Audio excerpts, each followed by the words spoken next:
The internet has been so influential in the wrestling business over the past few years. It's actually given us, as fans, the opportunity to get closer to the superstars that we know and love through things like Instagram and Twitter, and yes, back in my day, MySpace. But the internet is also full of a bunch of people who have absolutely destroyed what professional wrestling has been for years. Today, on this episode, I discuss how the World Wide Web wrecked wrestling. Now, we all know the internet has been one of the biggest pluses in the history of wrestling for us as fans. It's given us the idea that we're closer to the product. It's given us backstage access to different things that we've wanted to see for years. It's let us feel like we've been closer to the booking, to the process, to backstage videos, to vignettes that weren't aired on television. The internet has given us as wrestling fans so much. And what if we give him back to the wrestling business?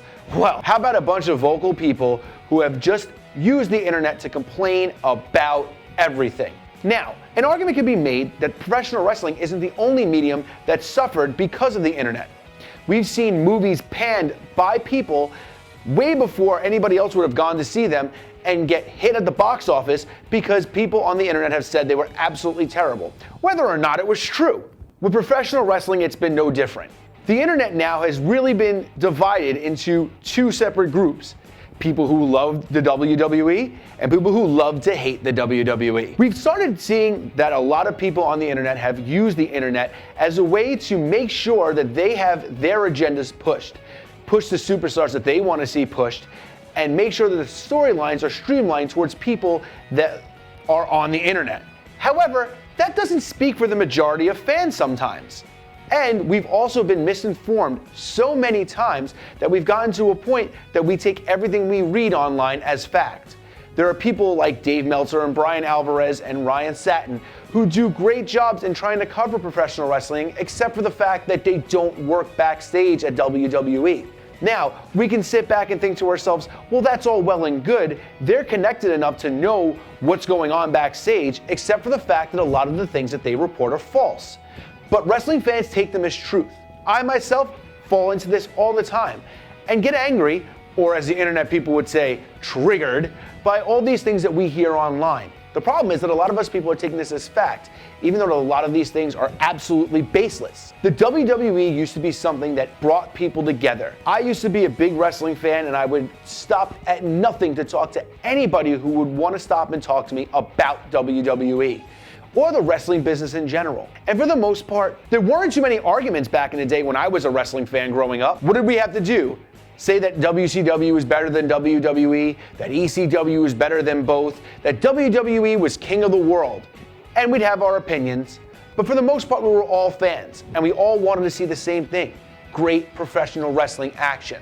The problem nowadays is that there's so much bashing on the major company like the WWE. Hate for Vince McMahon, hate for some of the superstars that are there and some of the people who are actually in higher powers in the WWE, that we've gotten to a point where there's nothing that will please internet wrestling fans. Now I know what you're probably thinking. Albert, you rant about internet wrestling fans all the time. We know how much you don't like them.